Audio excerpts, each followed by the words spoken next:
రాష్ట్ర వ్యాప్తంగా ఘనంగా ఎన్టీఆర్ భరోసా సామాజిక పింఛన్ల పంపిణీ కార్యక్రమం జరిగింది. మంగళగిరి నియోజకవర్గంలోని పెనుమాకలో లబ్ధిదారులకు సీఎం చంద్రబాబు స్వయంగా పింఛన్ అందించారు. ఇంటింటికి వెళ్లి చంద్రబాబు లబ్ధిదారులకు పింఛన్ పంపిణీ చేశారు. అలాగే వారి యోగక్షేమాలను అడిగి తెలుసుకున్నారు. పెండింగ్ బకాయిలు కలిపి 7,000 రూపాయల చొప్పున పింఛన్లను అందజేయడం పైన లబ్ధిదారులు సంతోషం వ్యక్తం చేస్తున్నారు.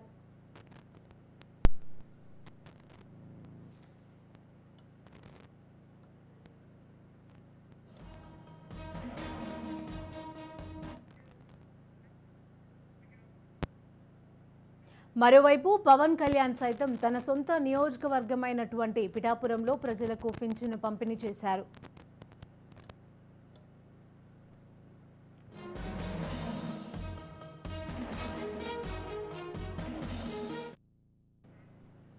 ఎన్నికలకు ముందు ఏపీలో రాజకీయమంతా పెన్షన్ల చుట్టే తిరిగింది. మధ్యలో ఎన్నికల కోడ్ రావడం, పెన్షన్ అందకుండా చేశారంటూ వైసీపీ టీడీపీపై బురద జల్లే ప్రయత్నం చేయడం, ఇలా పెన్షన్ రాజకీయం అప్పట్లో చిన్న టెన్షన్ని క్రియేట్ చేసిందని చెప్పవచ్చు. కానీ గెలిచిన వెంటనే చంద్రబాబు మాట నిలబెట్టుకున్నారు.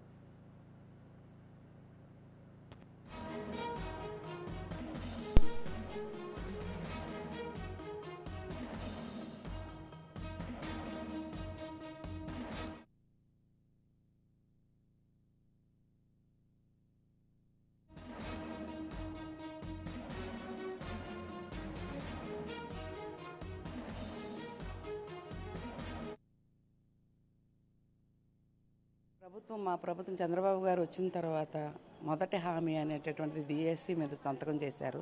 రెండో హామీ వృద్ధులకు, వికలాంగులకు, అలాగే వితంతు పెన్షన్లకి వీళ్ళకి పెన్షన్ల పెంపుదల ఎలాగ ఏప్రిల్ నెల నుంచి నెల 1,000 రూపాయల చొప్పున ఏప్రిల్, మే, జూన్ ఆ 3 నెలలు 1,000 కలిపి ఈ నెల 3,000 ఉన్నటువంటి పెన్షన్ని ఈ నెల నుంచి జూలై నెల నుంచి 4,000 చేశారు.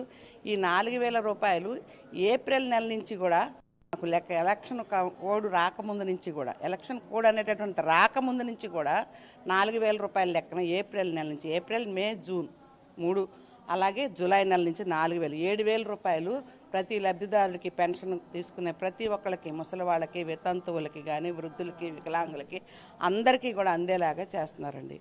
అలాగే హామీలు ఆయన ఇచ్చిన మాట ప్రకారం అట్లా ఎలక్షన్లో ఆయన హామీ ఇచ్చారు. ఈ హామీ మేము 4,000 రూపాయలు, 200 రూపాయలు ఉన్న పెన్షన్ని 1,000 రూపాయలు చేసింది మా చంద్రబాబు గవర్నమెంటే. ఆ రోజున 1,000 రూపాయలు ఇచ్చేటటువంటి పెన్షన్ 2,000 చేసింది కూడా చంద్రబాబు గారే. ఇప్పుడు అదే 3,000 రూపాయలు ఆయన 2,000 రూపాయలని 3,000 చేయడానికి సంవత్సరానికి 250 రూపాయల చొప్పున 4 సంవత్సరాలు కలిపి 250 రూపాయల చొప్పున పెంచుకొచ్చారు. ఆయన 1,000 రూపాయలని 4 ఏళ్ళు చేశారు పెంచడానికి. కానీ మా చంద్రబాబు గారు అనేటటువంటి ఆయన ఇప్పుడు పెంచింది ఒక్కసారే 1,000 రూపాయలు, 3,000 ఉన్న పెన్షన్ 4,000 వచ్చిన రోజు నుంచే, తొలి రోజు నుంచే, తొలి నెల నుంచే 4,000 రూపాయలు చేసి ఆయన ఘనత చాటుకున్నారు. మేము మాట ఇస్తాం మడమ తిప్పని వ్యక్తులు చంద్రబాబు గారు అనమాట. దాని మీద ఇంకా అలాగే రేపొద్దున మహిళలకి కూడా ఉచితమైనటువంటి పథకాలు పెట్టారు. 3 గ్యాస్ సిలిండర్లు పెట్టారు మహిళలకు, ప్రతి మహిళ వాడుకోవడానికి 3 గ్యాస్ సిలిండర్లు పెట్టారు. అలాగే పిల్లలకి, చదువుకునే పిల్లలు, ఇంట్లో 2 ఉండని 3 ఉండని చదువుకునే పిల్లలు ముగ్గురికి కూడా 15,000 రూపాయల చొప్పున సంవత్సరానికి. ఇంతకుముందు ప్రభుత్వంలో ఒక మనిషి, ఒక పిల్లవాడు ఉంటే ఒక పిల్లవాడు, 2 పిల్లలు ఉంటే ఒక పిల్లవాడికే ఇచ్చేవారు, ఒక పిల్లవాడికి ఇచ్చేవారు కదా. వాళ్ళు చాలా నిరాశపడ్డారు. అటువంటి వాళ్ళకి కూడా ఇప్పుడు 2 పిల్లలు ఉన్నా, 3 పిల్లలు ఉన్నా కూడా వాళ్ళకి 15,000 రూపాయల సంవత్సరానికి. అట్లాగే 18 సంవత్సరాలు నిండినటువంటి మహిళకి, ఏ మహిళ అయితే ఒక కుటుంబంలో 2 ఉండని 3 ఉండని మహిళలు ఎంతమంది ఉంటే అంతమందికి 18 సంవత్సరాల నుంచి 59 సంవత్సరాల వరకు ఉన్నటువంటి ఏ ఒక్కరికి కూడా నెలకి 1,500 రూపాయల చొప్పున 18,000 రూపాయల సంవత్సరానికి. ప్రతి నెల ఏ నెలకి ఆ నెల వారికి అకౌంట్లో పడిపోతాయి 1,500 రూపాయలు. మేము ఎదురు చూసే పని, సంవత్సరానికి ఈరోజు ఇస్తారా ఇవ్వరా అని ఎదురు చూసే పని లేకుండా వాళ్ళకి ప్రతి నెల కూడా 1,500 రూపాయలు వారి వారి అకౌంట్లో పడేలా చేస్తున్నారు. అది అంతకంటే ఇంకా ఇచ్చిన హామీలు చాలా ఉన్నాయి. ఆయన రేపు అమరావతిని తొలి రాజధానిగా చేయాలనుకుంటున్నాము. రాజధాని, అమరావతి రాజధాని అభివృద్ధి చేసేదాన్ని, డెవలప్మెంట్ కానీ ప్రతి దాంట్లో కూడా చంద్రబాబు గారు ముందుండి నడిపిస్తారు. ఈ గవర్నమెంట్కి ఈసారి కాదు, వచ్చేసారి కూడా, వచ్చే 5 ఏళ్లకు కూడా చంద్రబాబు గారే సీఎం కావాలని చెప్పి మేము కోరుకుంటున్నామండి. భారతదేశ చరిత్రలోనే ఒక సువర్ణాక్షరాయం. ఎందుకంటే ఇచ్చిన మాట ప్రకారం చంద్రబాబు నాయుడు గారు నేను అధికారంలోకి వస్తే 4,000 రూపాయల పెన్షన్ చేస్తాను, అలాగే గత ప్రభుత్వంలో ఏదైతే ఆపారో దాన్ని కూడా 1000 కలిపి నేను 7,000 రూపాయలు ఇస్తానని చెప్పి తొలి సంతకం పెట్టారు. అన్నమాట ప్రకారం ఈరోజు చంద్రబాబు నాయుడు గారు 7,000 రూపాయలు పంపిణీ చేస్తారు. అదే చంద్రబాబు గారు విజనీర్ అంటే ఇచ్చిన మాట ప్రకారం ఏదైనా సరే నిలబెట్టుకోవాలంటే అది ఒక తెలుగుదేశం పార్టీకి సాధ్యము. గత ప్రభుత్వంలో లాగా నేను అధికారంలోకి వస్తే 3,000 రూపాయలు పెన్షన్ చేస్తానని అప్పుడు 150, అప్పుడు 100, అప్పుడు 250, అప్పుడు 250, అప్పుడు 250 పంచలా చంద్రబాబు నాయుడు. ఒకే మాట 3,000 ఉన్నది నేను 4,000 ఇస్తా అన్నాడు. మాట ప్రకారం 4,000 రూపాయలు ఇచ్చారు. అది చంద్రబాబు నాయుడు గారి విలువ అంటే. ఈరోజు ఎవరు కళ్ళల్లో చూసినా సరే ఆనందం. ఆ ముసలి వాళ్ళు చూస్తుంటే మాకు చాలా ఆనందంగా ఉంది. ఇలాంటి బాబు గారిని ఎన్నుకున్నందుకు మాకు చాలా ఇదిగా ఉందని చెప్పి వాళ్ళు కూడా చాలా సంతోషంగా ఉన్నారు. అలాగే వికలాంగులకి 3,000 ఉన్న పెన్షన్ 6,000 రూపాయలు చేశారు. ఇలాగే ఈ విధంగానే చేసుకుంటూ అమరావతిని అభివృద్ధి పదంలో నడుపుతూ పోలవరాన్ని పూర్తి చేసి ఆంధ్రప్రదేశ్ని సస్యశ్యామలం చేయడానికి చంద్రబాబు గారు నడుము కట్టుకున్నారు. ఇలాగే ముందుకెళ్తే తెలుగుదేశం పార్టీకి అనేది ఇంకొక 20 సంవత్సరాల వరకు తెలుగుదేశం పార్టీ జెండా ఆంధ్రప్రదేశ్లో రెపరెపలాడుతూనే ఉంటుందనేసి మేము ఆశిస్తున్నాము. దానికి తగ్గట్టుగానే చంద్రబాబు నాయుడు గారు ప్రాణాలకు రచిస్తారు.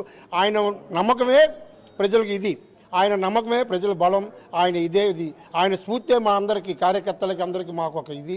కాబట్టి ఈరోజు ఈ అవకాశాన్ని ఇచ్చిన తెలుగుదేశం పార్టీ సభ్యులకి, మా డివిజన్ వాళ్ళకి అందరికీ నా హృదయపూర్వక ధన్యవాదాలు.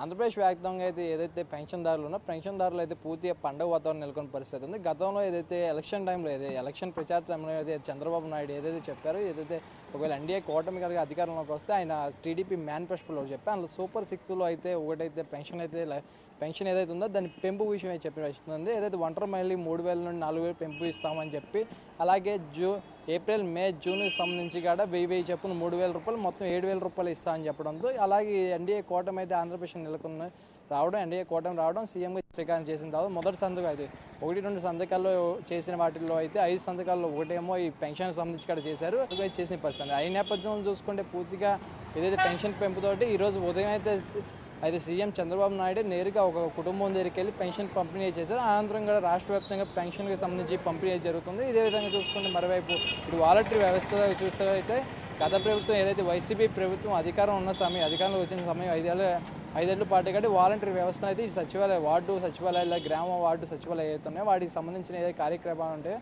అవన్నీ పూర్తి స్థాయి వాలంటరీ చేత మీద అది పెన్షన్ పంపిణీ కానీ ఏదైతే ఉన్నాయో ఇలాంటివన్నీ వాలంటీర్లతో చేయించిన పరిస్థితి. అయితే ఈరోజు ఉదయం అయితే గతంలో ఎలక్షన్ కోడ్ ఉన్న టైంలో కూడా ఇటు వాలంటరీ వ్యవస్థను దూరంగా పెట్టడం, ఏదైతే పెన్షన్ పంపిణీకి వాలంటరీ వ్యవస్థను దూరం పెట్టిన పరిస్థితి ఉంది. ఆ నేపథ్యంలో ఏదైతే గత ప్రభుత్వం కూడా అప్పుడు వైసీపీ ప్రభుత్వం ఏదైతే దాన్ని టీడీపీ మీద కూడా కొంచెం బురద చెల్లాటి కూడా ప్రయత్నించి ఇటు టీడీపీ చేసిన ఏదైతే కొన్ని ప్రచారాలు ఉన్నాయో అటు ఎలక్షన్ కమిషన్కి ఏదైతే వీళ్ళు చేసిన ఫిర్యాదులు ఉన్నాయో ఫిర్యాదుల వల్ల కూడా వాలంటరీ వ్యవస్థను కొంచెం దూరం పెట్టామని చెప్పి చూసుకుని డిప్యూటీ సీఎం పవన్ కళ్యాణ్ కూడా పిఠాపురం, ఆయన సొంత నియోజకవర్గం గెలిచిన పిఠాపురం ఏదైతే ఉందో పిఠాపురంలో కూడా ఆయన ఏదైతే ఇది పెన్షన్ పంపిణీ చేస్తూ ఆ తర్వాత ఏదైతే కొద్దిగా మీడియాతో మాట్లాడుతూగా ఇటు గత ప్రభుత్వం వైసీపీ అయితే ఇటు అధికారం వైసీపీ పూర్తిగా ఇటు వాలంటరీ వ్యవస్థ లేకపోతే కనుక ఇటు పెన్షన్ పంపిణీ కానీ ఈ ప్రభుత్వ కార్యకలాపాలు ఏడుతుంటే కొన్నిటికైతే పూర్తిగా ఇబ్బంది వచ్చే పరిస్థితి కనిపిస్తుందని కూడా అటు వైసీపీ చెప్పింది అని పూర్తిగా ఈరోజు వాలంటరీ వ్యవస్థను దూరంగా పెట్టి కూడా పెన్షన్ పంపిణీ అయితే మేము చేస్తున్నాం.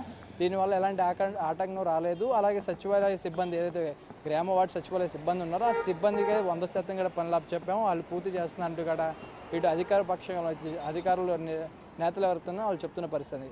కెమెరామెన్ ఇలియాస్తో శివకుమార్, విజయవాడ నుంచి.